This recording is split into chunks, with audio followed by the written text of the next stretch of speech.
Hello, welcome. I'm so glad that you're here to start our course, Medicaid Home and Community-Based Waivers, where we'll learn the basics about the waiver, what it is, where it comes from, and the services it offers.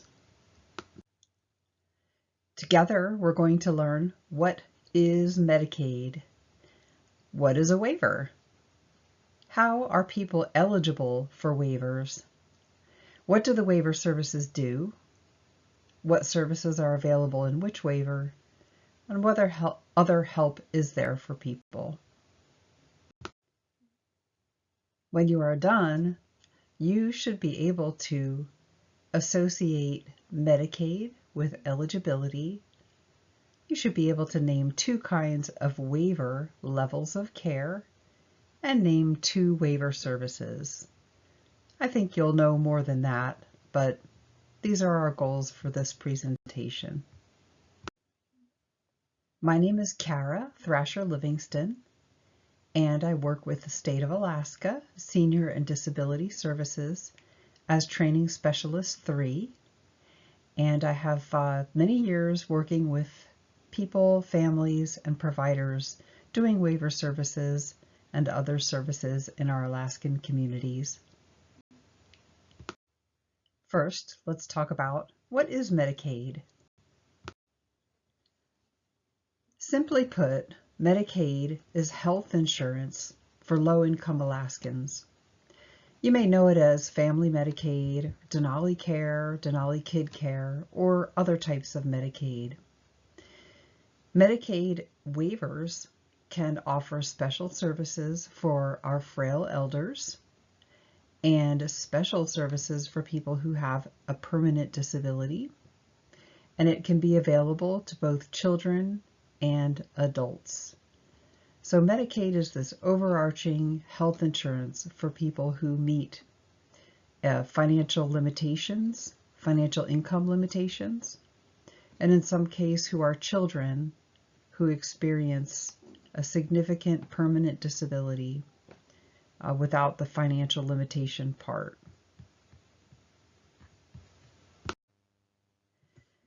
Here are a few things to know about Medicaid in Alaska.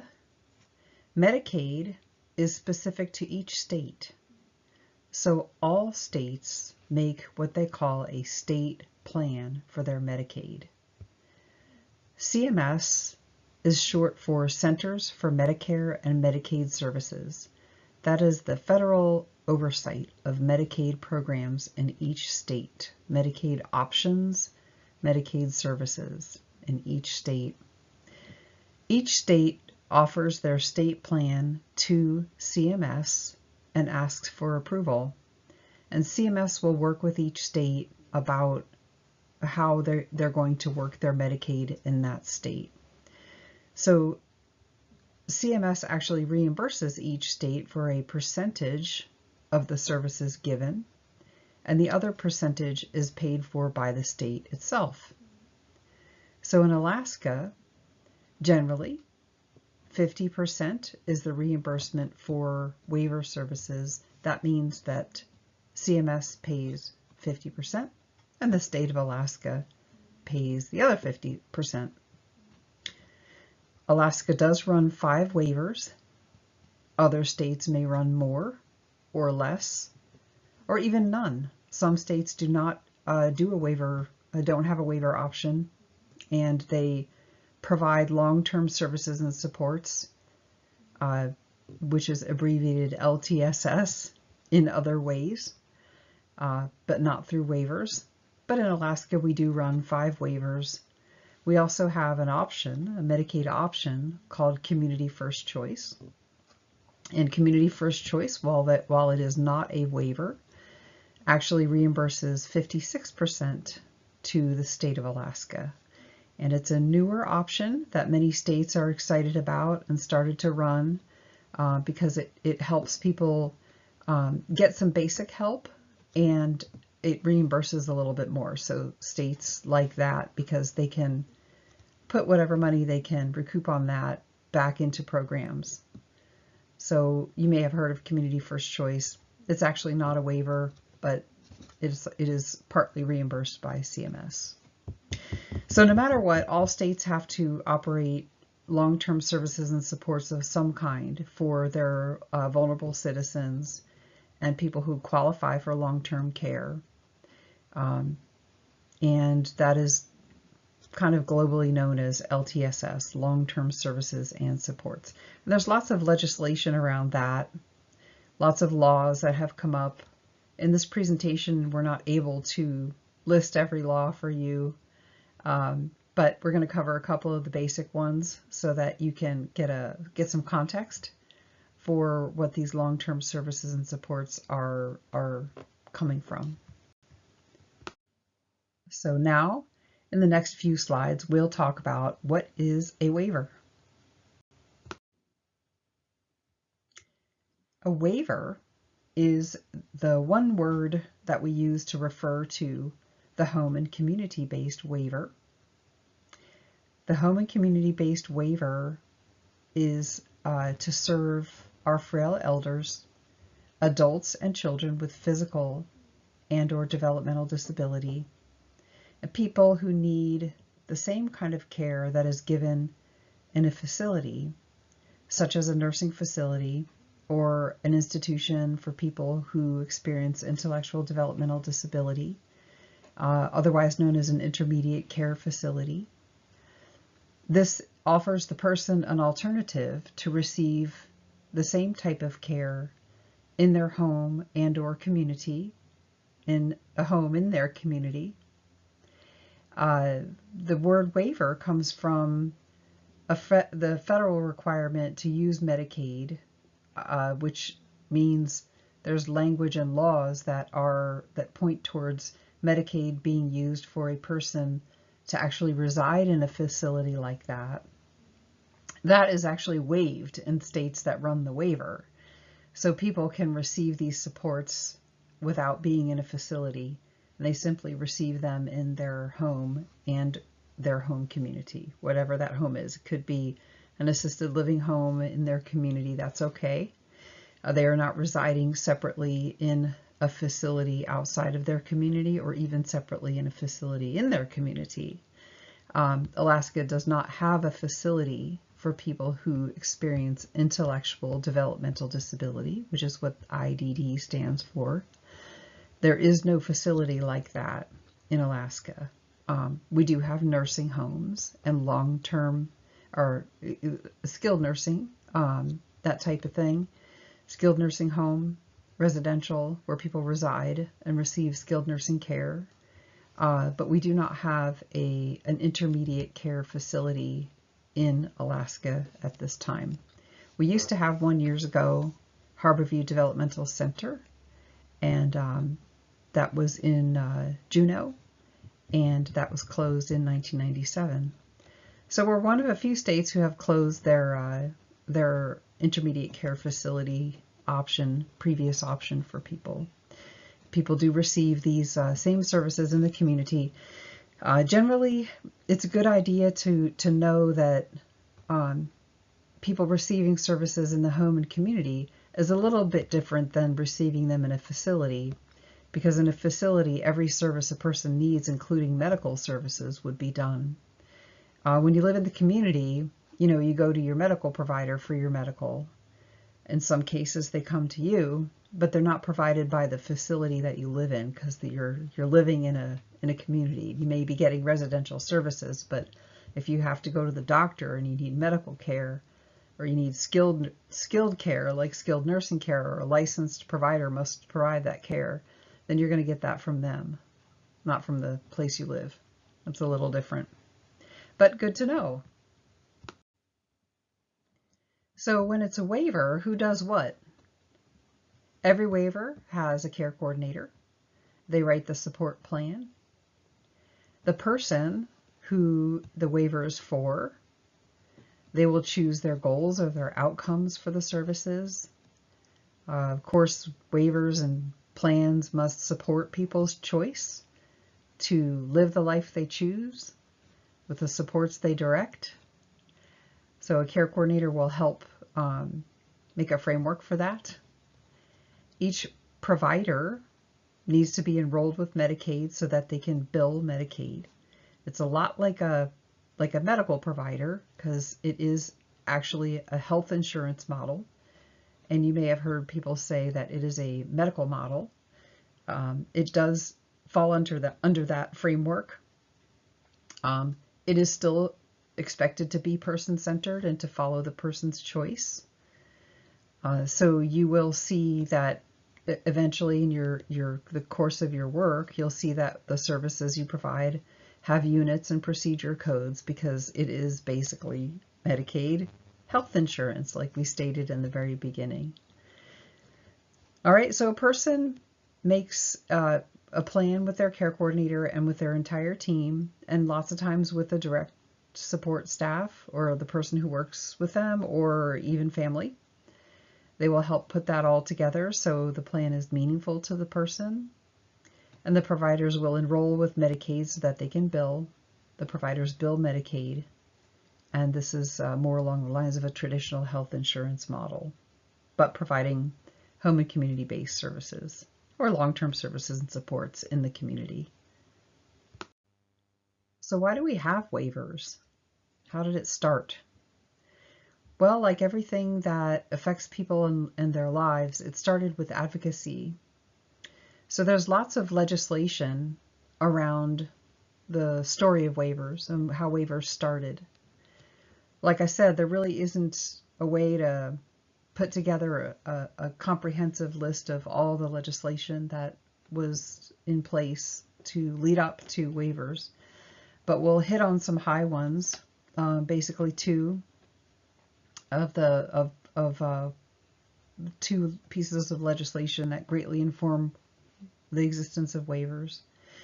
Everything comes from advocacy, though. I do want you to understand that citizens informing their lawmakers about their needs and about what they'd like to see happen in law to help guarantee people's rights and enjoyment of life and living as anyone can expect to live. That is what started these things. So regardless of disability, I should say. So it's important to know that advocacy starts everything, and outcomes and more advocacy is closing the loop as well. So we have the ADA, Americans with Disabilities Act, and we have a legislation called Olmstead, which we'll explain in just a minute, and Olmstead versus LC, which was a particular case about that, which made the fact that the states needed to put together long-term services and supports through the lifespan, and supports, regardless of what legislation informs them, supports must work together on behalf of the person. So continuing with why do we have waivers, they are based on many pieces of legislation. The two bigger ones we're going to talk about, and which are the best to know about, at least to start, are the ADA, Americans with Disabilities Act, and the Olmstead decision, specifically a case called Olmstead versus LC from 1999. The ADA is important, Americans with Disabilities Act. It became law in 1990. It's a civil rights law that prohibits discrimination against people with disabilities in all areas of public life, like work, school, transportation, public spaces, and private places that are open to the general public. It also pertains to modes of communication that are open to all people. The purpose of it is to make sure that people with disabilities have the same rights and opportunities as everyone else. The ADA is actually divided into 5 titles or sections that relate to different areas of public life. So Title I is about employment. This is a piece of legislation that helps people access the same employment opportunities and benefits available to people who don't happen to experience a disability. It does apply to employers with 15 or more employees. It requires an employer to provide reasonable accommodations to qualified applicants or employees. A reasonable accommodation is a change that the employer makes that can accommodate the employee with disabilities so that they can do the job without causing the employer undue hardship, which simply means too much difficulty or expense to provide the reasonable accommodation. The Title I defines disability. It establishes guidelines for what reasonable accommodation is and how to go about it. And it talks about medical examinations and inquiring into medical conditions. These are all, of course, regulated and enforced by the U.S. Equal Employment Opportunity Commission. Title II of the ADA is about public services, meaning state and local government. So public entities like state and local government are prohibited from disability-based discrimination. It requires these public entities to make programs, services, and activities accessible to people with disabilities. It outlines requirements for self-evaluation and planning, how to go about that, how to put it into place, how to make a reasonable modification to policies, practices, and procedures, and talks about physical barriers like buildings and structures, how to give and receive communication with people with hearing, vision, and speech disabilities, all surrounding access to state and local government public services. And this is regulated and enforced by the U.S. Department of Justice. Another title that's regulated by the U.S. Department of Justice is Title III, Public Accommodations and Services Operated by Private Entities. Public accommodations can't discriminate against people with disabilities. This means places that are privately owned, leased, or operated facilities like hotels, restaurants, retail, merchants, doctor's offices, golf courses, private schools, daycare centers, health clubs, sports stadiums, movie theaters, and so on. Minimum standards for accessibility for changes in construction of built spaces, like commercial facilities and privately owned public accommodations, are included in Title III. It also includes removal of barriers in existing buildings where it can be done easily and without much expense. It directs businesses to make reasonable modifications to their usual ways of doing things when serving people with disabilities. It means that a person with a disability would be able to use that place and that particular business like anybody else could. Businesses need to take steps necessary to communicate effectively with customers with vision, hearing, and speech disabilities, and that is the communication part of access. And as I stated before, it is regulated and enforced by the U.S. Department of Justice. And the ADA also has Title IV about telecommunications, requiring phone and internet companies to provide a nationwide system of interstate and intrastate telecommunications. This would be relay services that allows individuals with hearing or speech disabilities to communicate over the phone. It requires closed captioning of federally funded public service announcements, which is, and this title is regulated, of course, by the Federal Communication Commission. And Title V has miscellaneous provisions containing a variety of ADA provisions, including how it relates to other laws, state immunity, impact on insurance providers and benefits, prohibition against retaliation and coercion, legal use of drugs, and attorney's fees. It provides a list of certain conditions that are not considered disabilities as well. The Olmstead decision is a great piece of legislation to know about when you're thinking about waivers and how they came about. The story of this case, which we call Olmstead, starts with two women, Lois Curtis and Elaine Wilson.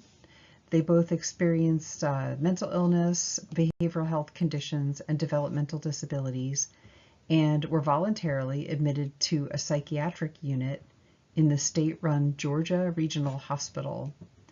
Following the women's medical treatment there, mental health professionals stated that each was ready to move to a community-based program. But at the time, there was no structure and no language, and there wasn't any such thing as the waiver. This was prior to the advent of the waiver entirely. So because of the lack of descriptive language and structure, they ended up remaining in the institution for several years after their treatment was done. And they wanted to move to the community and could have successfully moved to the community with supports. So they each filed suit under the Americans with Disabilities Act for release from the hospital because the lack of supports for them was in violation of the ADA, right to access to regular spaces, places, and modes of communication and transportation and ways of life as any other person would live. So it's interesting to note that the decision was on June 22nd, 1999. The Supreme Court held in Olmstead versus LC that unjustified segregation of persons with disabilities constituted discrimination in violation of Title II of the Americans with Disabilities Act. It was pretty big legislation at the time and really opened the door to real access for people who can benefit from our waivers or do benefit from our waiver services, which would be anybody who wishes to live in the community. The court held that public entities need to provide community-based services to people with disabilities when the services will work for the person and the people wish to participate in them. And community services can be reasonably accommodated, taking account into resources available to that public entity. So for example, in Alaska, resources available to operating the waiver and offering the services would be, providers to do the work, homes to provide assisted living, organizations and things like that, which of course took time to grow in all states. And Alaska has its own history of organizations that arose to serve people experiencing disability. It came along with also in Alaska the ending of our own institution that we had, Harborview Developmental Center in Valdez, which closed fully in 1997, actually. So there was already community living going on and supports for community living, just not under the waiver structure at the time, because there were other pieces of legislation that required states to work to help people get access to care in their community and services specific to a disability. But these are the biggies, so we're sharing them with you so you have some context about waivers and what they do and why they exist. And more about the Olmstead. The Supreme Court explained that its holding reflected two evident judgments. First, institutional placement of people who can handle and take benefit and take advantage of community settings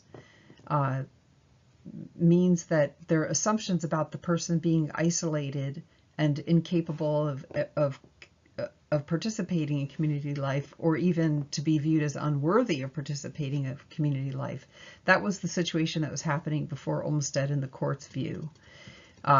Also, confinement in an institution diminishes everyday life activities, including being with your family, your social contacts, your work options, the ability to become economically independent as much as you can, educational advancement, to go to school and to learn, and then to participate in your community's culture was severely impacted by the only option of being confinement, meaning people were confined to an institution, or if not, then in that emerging time, other funding was providing very limited resources for people to live with in their family and receive care, but not to the extent of equivalent care in the community, equivalent to the kind of care provided in a setting like that, in an institution which is separate. So waivers were born at that time, and they weren't particularly developed as waivers, but the language of a waiver, why do we use the word waiver? It comes from this history. So the state, basically, every state that operates the home and community-based waiver offers that as an alternative to institutional care.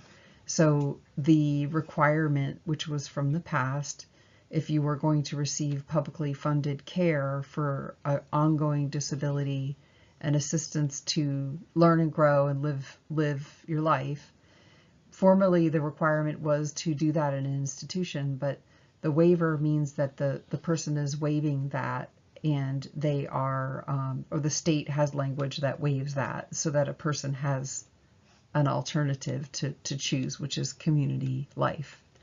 So that's all that means. It doesn't mean that the person is giving up anything at all. Their rights are not given up in any case. Even if a person does happen to choose care in a facility, then they still have their rights and things like that. And there may be choices in which people make the choice to use a facility for care, but for the waiver, this is how it's structured, and that's why we use that word. And it all comes out of Olmsted, or much of it does. It's kind of like a web that's kind of been built, a web of supports. But a main one to know about is the Olmsted decision. Waivers are services that help with everyday life and learning and development in your home and community. 2 waiver services are nursing care, and 1 is therapy done by a professional. And this is for care that is needed for everyday life, or to support everyday life, rather than critical care, or care for an emerging condition, or something that's expected to have treatment and then end quickly or relatively quickly. Waiver services are not medical care, but they are based on medical necessity. It can't replace any other supports the person has or duplicate any other help the person gets from a medical provider, family, friends, school, church, or any other supports. The one waiver service that is required for each waiver is to have a care coordinator. Alaska offers 5 waivers: IDD, people with intellectual and developmental disability, available to people of any age; ISW, Individualized Supports Waiver, also available to people of any age; APDD, Adults with Physical and Developmental Disability, this is for people age 21 and over; CCMC, Children with Complex Medical Conditions, available for young people birth through their 21st year; and ALI, Alaskans Living Independently, for people who are age 21 and over.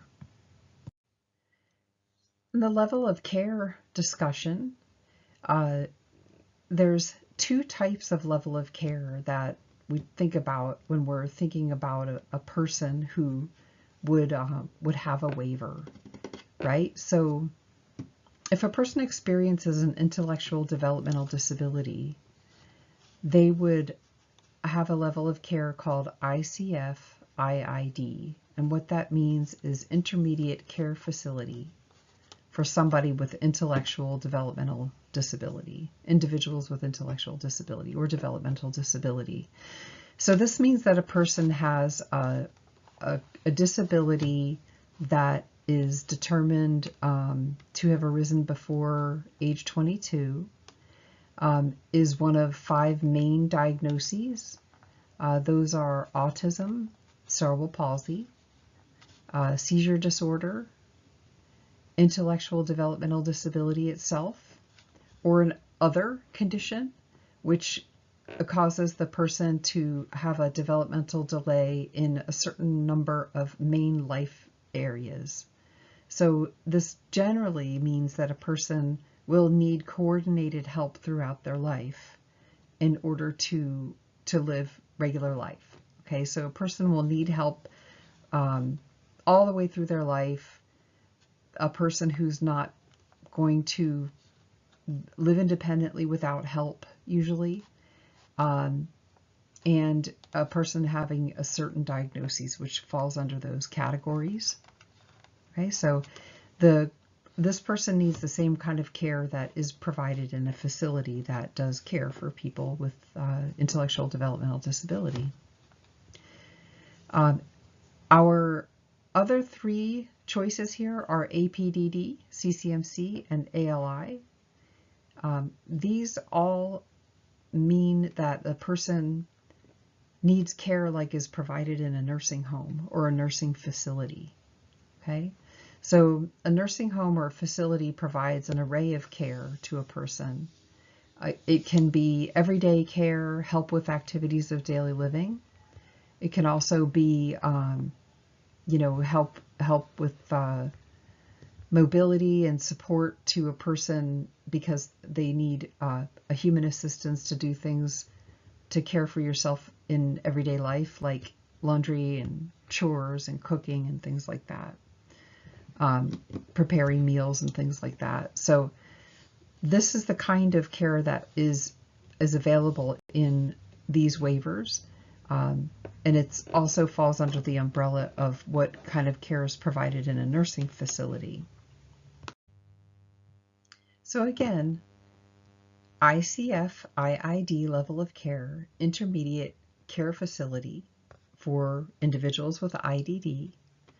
This is the same kind of care that is given in a facility. The person needs that type of care. This care can be done by unlicensed staff. So typically a person who does this work is not going to have a nursing license or be otherwise licensed staff. So it's the kind of care that can be done by unlicensed staff. Habilitation services, which is teaching and training a person to become more independent and follow goals that they establish to support a person to be as independent as possible in everyday life. That can all be done by unlicensed staff. And by unlicensed, I mean somebody who doesn't have a nursing license or a medical care license. A nursing facility level of care, it's, as we stated already, it is the kind of care that's given in a nursing facility. Most of the services done in waivers with this under this level of care is what they call intermediate care, like we saw on the previous slide. Things that don't require a medical license to provide, helping a person with everyday life in an assisted living home, for example, or helping a person by providing, by cooking and helping a person eat a meal, helping a person bathe, helping a person get from here to there in the home, helping a person get from here to there in their community by doing transportation, that type of thing. Those are all not medical cares, they're more under intermediate care, but they all would fall under in our regulations a really long list of cares that can be provided under nursing facility level of care. And again, they could be done by unlicensed staff. So a person who chooses the waiver will have blended supports as needed. So they'll have waiver supports. They'll have a medical professional, a clinician, or somebody who's helping them with any kind of medical care or maybe even behavioral health care that they may be receiving. They'll have other things going on in life that are supportive, such as their family, of course, and their school and their work, their community. These all work together, and the waiver supports need to help that person live the life they choose with the supports they direct. And that is like kind of the essence of the waiver. So that's a good takeaway for somebody who's learning about it. Okay, so a blended supports, the waiver itself doesn't provide the medical care, but the whole team works together to support the person as they identify. And you'll usually see that sort of information in the support plan. And a care coordinator makes a support plan that shows, that tells that story, if you will. So for the services that are in waivers, there's generally two categories. So habilitative services, these are available under our IDD and ISW waivers, and they're available under CCMC and APDD waivers too. Generally, they teach skills of independence. So habilitation just means that, I am a person who's going to be learning throughout my life to do regular tasks, daily things that I want to do, to be more independent or to care for myself better, or I shouldn't say better, but to care for myself at home and to be more independent in the community, to pursue my life, to have friends and connections and be a community member. These are all things that typically a person who experiences an intellectual developmental disability may choose to pursue in their waiver. Okay, so it's a habilitative services for teaching these skills. A non-habilitative service provides care to the person, so it's supports to get these things done, to live in a clean environment, to go from place to place, to have hygienic cares taken care of, dressing, bathing, that type of thing. Those are care providing services, so they're non-habilitative rather than teaching and training a person to do more for themselves. It's caring for the person. The services are specific to certain waivers, and not all services are available to all waivers. So it is the care coordinator's work to explain to a person what services are available, what they could potentially do. And it's important to get to know, just really listen to the person and their family and others who are important in their life that the person might bring into the meetings or talk about their care, to determine what is exactly needed and what would the care look like, and how much is needed and things like that. In this section, we're going to talk about how are people eligible for waivers. For the Intellectual Developmental Disabilities Waiver and Individualized Supports waivers, eligibility looks like this. An individual with intellectual developmental disability, the person must have Medicaid, they need to have a diagnosis done by a qualified professional, and they would experience one or perhaps more than one of these diagnoses: autism, cerebral palsy, intellectual developmental disability, seizure disorder, or any other condition known to cause intellectual developmental disability. This condition would have arisen before age 22 and is expected to have a lifelong impact in this person's life and their abilities in 3 or more major life functions. SDS does an assessment for functional abilities for these waivers. It is called an ICAP, Inventory for Client and Agency Planning. So for intellectual developmental disabilities waiver eligibility, first step would be to get help at the local DDRC, Developmental Disability Resource Center. These are available throughout the state. They can help the person apply for Medicaid and apply for the Developmental Disability DD Registry, otherwise known as the wait list. Sometimes a wait time on the wait list can be years. There are not services available while waiting. An update to that, though, our Alaska legislature has required SDS to come up with a plan to eliminate the wait list in 5 years. People can enter the wait list for that IDD waiver, and in the meantime, they can potentially get services in the individualized supports waiver, and still stay on that wait list. For the IDD waiver, the current draw is 50 people per year. For the ISW Individualized Supports waiver, there is no wait list at the current time of recording. There may be a wait list in the near future for the ISW waiver. The person receives a functional assessment called ICAP, Inventory for Client and Agency Planning, which shows their score.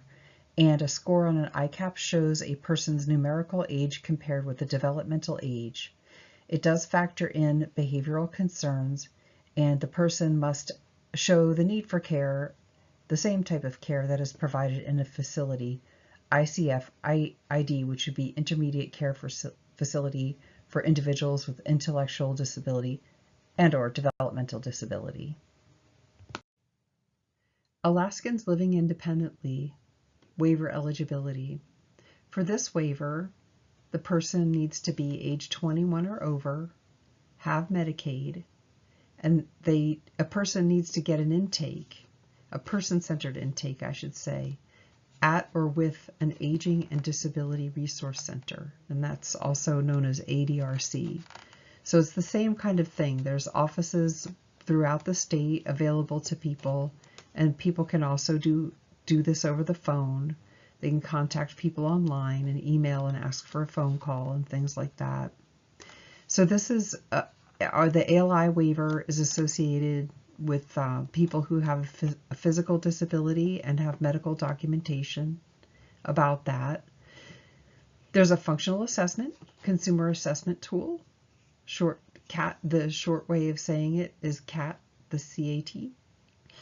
And it shows the need for the same kind of care that's given in a nursing facility. So senior and disability services nursing staff or other qualified staff will do a CAT assessment for that person. And then for our waiver eligibility, our nursing staff would oversee that assessment. So just to determine that kind of level of care. For the adults with physical and developmental disability waiver, the person would be age 21 or over, have Medicaid. The person would have a physical disability with medical documentation, and also a developmental disability or intellectual developmental disability. So the person would need to apply to get on the DD registry, that wait list. So they should contact our DDRC for that. Once they choose a care coordinator, their care coordinator will apply for them, and then they'll receive a CAT assessment. So this would be the nursing facility level of care. And the person would potentially be eligible for services that are available, the habilitative services that are available to people with intellectual developmental disability under that waiver. But their main level of care that brings them into the waiver is going to be the physical disability. And that's one with nursing facility level of care, just like the care that's given in a nursing facility. The children with complex medical conditions waiver eligibility looks like this. It is for young people age birth to the last day of their 21st year. This young person would have to have Medicaid and have an intake. So the person and or their family would do an intake meeting with the Aging and Disability Resource Center, the ADRC. They would need to experience a physical disability with medical documentation about that. Children with complex medical conditions waiver is for young people who are medically fragile. So this means that the person has 30 or more days in the hospital per year. It doesn't have to be continuous days, but lots of time spent in a hospital for their conditions. They would need to have a frequent life-saving treatments as a part of their life. They need to also show that they are dependent on medical technology for daily life. Again, it's complex medical conditions, so these are common in this kind of life with complex disability. The assessment tool is the CAT, again, Consumer Assessment Tool, which does show the need for care, which is the same as that given in a nursing facility. The CCMC waiver is important, like all the waivers, because it does help children live at home and experience care that they need, like a nursing facility, but yet they grow up in a home. So with home and family, however that looks for that person, young person, which is how children should grow up. So it's a great choice when you're thinking about community care. If a young person can have the CCMC waiver and grow and thrive in their younger years through that, it's a very, very helpful waiver. Okay, so now you're probably thinking, what do waiver services do? So we talked about eligibility. We talked about some history of the waivers. We talked about what they're called and the kinds of waivers there are. So what do the services do exactly? Habilitative services, in-home supports. This is where a child is learning daily living skills at home. That means somebody under the age of 18. Supported living is an adult learning daily living skills at home, somebody over 18. Day habilitation is for people age 3 and up learning community interaction and skills in their community. Employment services are for people who are work age and they are learning work skills on the job at employment. Residential group home is for an adult who is learning skills at home and in the community, getting assisted living from group home, a licensed assisted living home that provides the service of group home.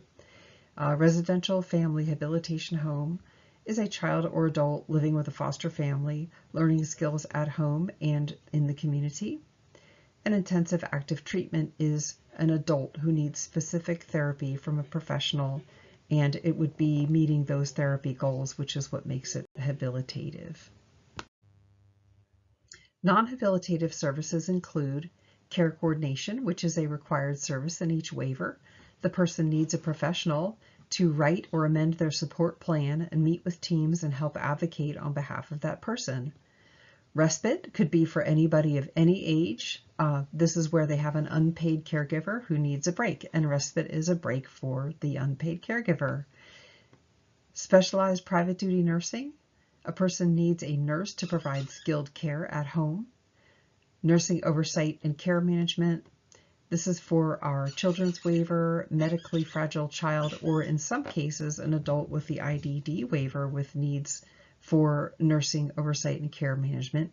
They need a nurse to oversee their support plan per their medical needs and help solve problems around that medical need in daily life.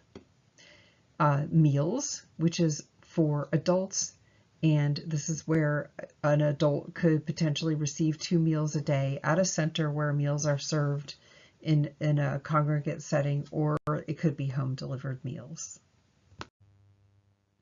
And here are some more non-habilitative services. Transportation is for an adult who needs rides to and from community places. Transportation provides those rides. Environmental modifications are sometimes also called EMODs. An adult needs their home space, living space modified for access. They can live in the home as a renter, or they could own the home. It's available either way. The person that they're renting from needs to give permission for the modification, of course, but it is available. Specialized medical equipment is when a person needs an item that increases daily life independence. They need to choose this item from a list of approved items, and this is only certain items available in the waiver under this list. Residential supported living home. An adult needs daily help in the assisted living home. An adult day service is an adult who needs activities with peers at a community center so people can keep their skills and stay fresh and do things of interest to them with friends. So which services are available in which waiver?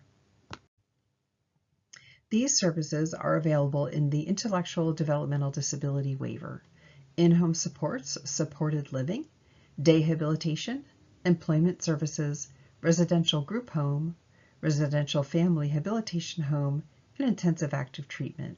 Remember, a person won't get all of these services in one waiver because some of them duplicate each other and possibly supports the person already has in their life.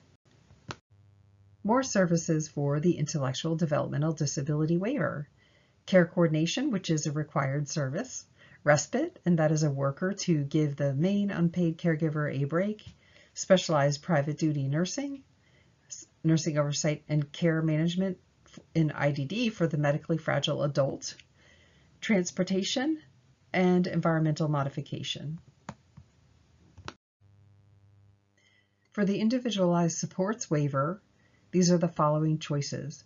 This waiver does have an annual budget limit, and here's an example. Remember that these can change. The budget limits change as well as reimbursement rates and things like that. So today, for your example, it is $20,750 worth of services that a person can choose, and they would put together a plan with their care coordinator to come under that budget limit. There is a safeguard funding of an extra $5,000 available as well. Care coordination is required. It is not counted in the dollar limit for services in the ISW. A person could choose in-home supports, supported living, day habilitation, employment services, respite, and/or transportation. So they would put together a plan where the amount of services that they're asking for come under that budget, and they would do that with their care coordinator for ISW. For the Adults with Physical and Developmental Disabilities Waiver, here are the choices for services: care coordination, in-home supports, supported living, day habilitation, employment services, respite, transportation, environmental modifications, also called EMODs, specialized private duty nursing, residential group home, residential supported living home, adult day, specialized medical equipment, meals, and adult family habilitation home. For the adults living independently waiver, the choices are, of course, care coordination, respite, transportation, environmental modifications, specialized private duty nursing, residential supported living home, adult day service, specialized medical equipment, and meals. And for the children with complex medical conditions waiver, again, this is for ages birth through the 21st year. The list of possible services include, of course, care coordination, in-home supports, supported living, day habilitation, employment services, respite, transportation, environmental modifications, specialized private duty nursing, residential group home, residential supported living home, adult day if the person is over 18. Remember the age limit of 18, the person would be between ages 18 and 21 to have that service. Same thing for residential group home or supported living home. Specialized medical equipment, meals, again over 18, family rehabilitation home, or nursing oversight and care management. So what other help is available for daily living? So Community First Choice, it's not a waiver, but it's possible to get services through it. It requires the same level of care as any waiver, and IMD, which is initials for Institution for Mental Disease. This is a level of care that a person would need if that would be their first diagnosis, would be a behavioral health diagnosis. And the age limitations around this is if the person is under 22 or over 65, they can enter this Community First Choice array of services only in those age groups and only if they experience a behavioral health diagnosis, which means it's to the level of needing care in an institution, but for supports. A person could possibly have both a waiver and CFC or just one. They do have to have Medicaid. Also, I should make it clear that they could meet any of the other levels of care that we've already discussed, besides for the behavioral health one we're just mentioning now. It includes the CFC includes care coordination, personal care services, chore, personal emergency response system, supervision and cueing and reminders for activities of daily living, and skill building for activities of daily living. So what is that? A care coordinator is somebody to do their support plan and check in with the person and visit the person per regulation. Personal care services is hands-on help for activities of daily living and instrumental activities of daily living. And the ADLs would be, help bathing, dressing, eating, things like that. Instrumentals would be help with laundry or cleaning, light cleaning or meal preparation. Chores also available, somebody to clean up around the areas of the home the person uses. Personal emergency response system is a device that allows a person to summon help if they are unable to, for example, pick up a phone and use the phone.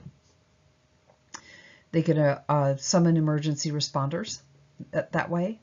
Supervision and cueing would be a person who can remind the person to do an activity of daily living that they're able to do for themselves, but they just need a reminder. And then skill building is something where the person identifies an activity of daily living that they want to pursue to get more independent. So they can have a time-limited intervention, meaning teaching and training from somebody the staff who would be there to help them learn to be more independent in that particular activity of daily living. Okay, personal care services. This is hands-on help at home or place of work for activities of daily living. Instrumental activities of daily living. We've described those briefly on the previous slide. It does not require a facility level of care, but the person must have Medicaid and an assessment of their physical ability, which SDS does use the consumer assessment tool, and that is where the assessor figures out what kinds of hands-on help the person would need during the day. Okay, so now is a time to celebrate your learning. Okay, true or false? ICF-IID, Intermediate Care Facility for Individuals with Intellectual Disability, and Nursing Facility Level of Care are both levels of care for waivers in Alaska. True or false? If you answered true, you are correct.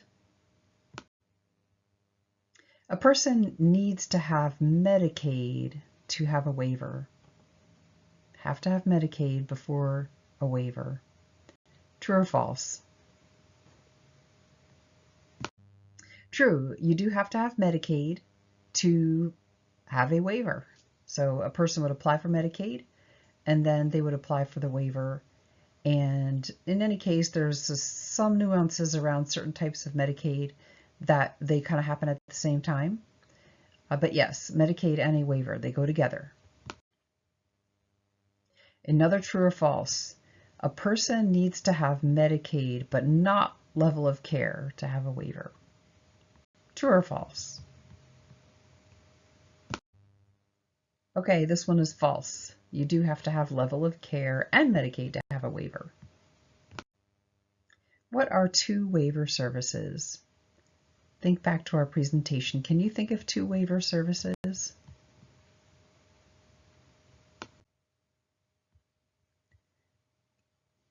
Here's a list of waiver services. So if you listed care coordination, in-home supports, supported living, day habilitation, employment services, respite, transportation, environmental modifications, specialized private duty nursing, residential group home, residential supported living home, adult day service, specialized medical equipment, meals, adult family habilitation home, or nursing oversight and care management, you would have chosen from the list of waiver services. Okay, we'd like to thank you for participating in this training. If you'd like to chat with us and correspond, you can always email sdstraining@alaska.gov. We're very happy to get your questions and provide any kind of guidance we can through the system. We know that there's a lot of information that we've reviewed, and we would really like to hear from you. So please email us sdstraining@alaska.gov. And that concludes our training for today. Thank you so very much. Goodbye for now.